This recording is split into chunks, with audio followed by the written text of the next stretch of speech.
Finally, to close out this short chapter on MJOs, let's look at how well the models do the MJOs. I won't go into the details, but you can look at the several models here from this paper, looking at the MJO phases and their propagation characteristics.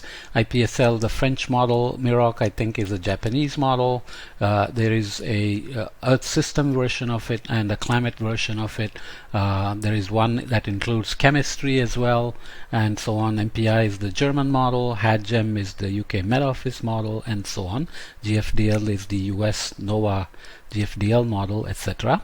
Nonetheless, you can see that they all have phases going down this way. So eastward propagation, you can see the convective and non-convective phases. This must be OLR, I hope. I chopped off the no, this is rainfall in millimeters per day, sorry. So you can see that different versions of the MIROC are doing different things. So here this seems to be propagating across the maritime continent and have some expressions in the Atlantic as well, whereas this MIROC ESM doesn't seem to go beyond the Indian Ocean. MIROC ESM with chem has a different behavior. ESM MPI, two versions have slightly different behaviors. So this is very common.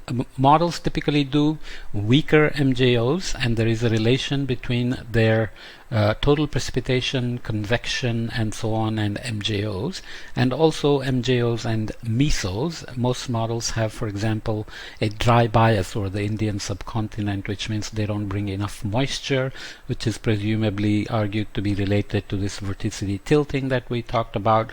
And all the MJO problems also are related to the convective schemes in the model. So some specific skill bumps that were seen in 2006 to 8, for example, were related to improvements in convective processes like entrainment of moisture at the cloud base or some such thing. There are also arguments made for so-called convective momentum transport formulation, dilute plume approximations, and so on in the convective parameterizations of the models, which improve the MJO structure and so on. So generally speaking, there is no very clear evidence that coupling necessarily always improves MJOs in all models. So in some models that happens, in some it doesn't. But this idea of crossing the maritime continent requires some attention, because even in observations, there are some that seem to get stalled on the Indian Ocean side. There's some that weaken across the maritime continent and strengthen again. Some seem to disappear and then reappear on the other side, and Bin Wang lists them as MJO diversities again. But the maritime continent, which has lots of islands, actually has lots of diurnal cycle as well, which is argued to take away the energy from the MJO timescale. There are also topographies with 2-kilometer high mountains, which are argued to affect the MJO transition across the maritime continent. Surface heat fluxes, what else? Land breeze, sea breeze kind of activities, and so on. So again, it's not very clear why in observations themselves convection changes across the maritime continent, and in models why that is not done well. But there are also very strong evidence that many MJOs get detoured south. So I don't know which figure I can use here. Let's say here. So the ITCZ is south, and many times MJOs come along and then they detour south and they cross into the Pacific Ocean on this side, and then they end up in the South Pacific convergence zone and contribute to the strength and rainfall over here, as opposed to some that cross over here or don't cross over here. So all those kinds of issues remain in model representations, but in general, best we can say is models are getting better, but they have a long way to go. The correlations are done typically like this bivariate correlation, so that you have forecasted RMM index, observed RMM index, and then you can look at RMS errors, root mean square errors, and so on. And you can see here the evolution of the bivariate correlation between the model ensemble means and era interim as a function of lead time between 10 S2S models. The MJO bivariate correlation has been computed over the period 1999 to 2010. The A is for all seasons and B is for the extended winter, so December to March.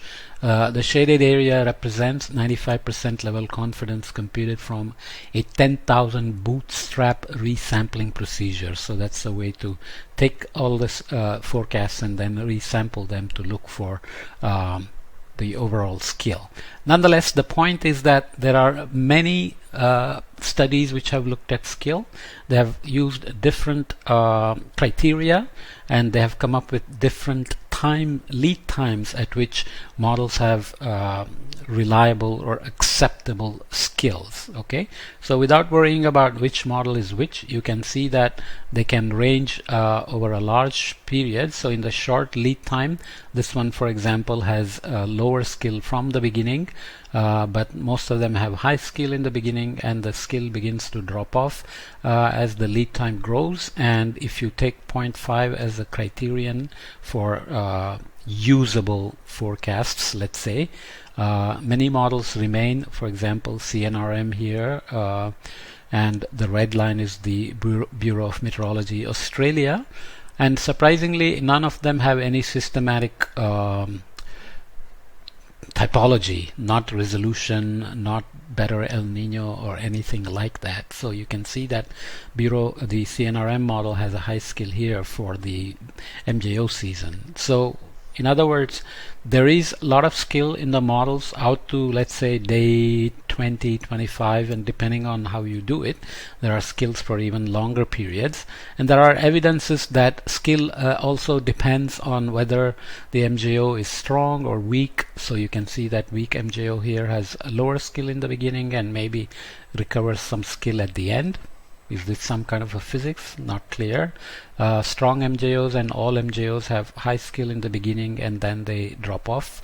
Around the same time they both come down. And skill also depends on the initial phase of the MJO. So you can see here the lead times and the initial phase.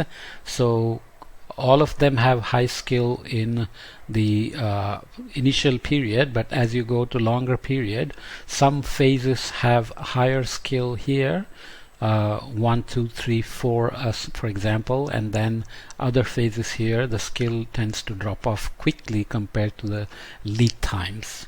MJOs also have an impact from things like the quasi-biennial oscillation, which is focused on the deep tropics. This is the structure in the vertical of the zonal winds associated with the QBO, and it has this kind of predictable propagation downward from the upper atmosphere, which is quasi-biennial, which obviously if you're sitting here and you can observe this, there is some predictability to that. And if that affects the MJO in the lower levels, then obviously MJOs also have some skill that can be exploited with that relation. So there are also evidences that NAO phasing of MJO modulation extends the predictability and so on. Nonetheless, right now the state-of-the-art models have reliable skills out to several pentads, which is why they are called extended range. And we looked before at weeks 3 and 4 ECMWF forecast of precipitation, for example.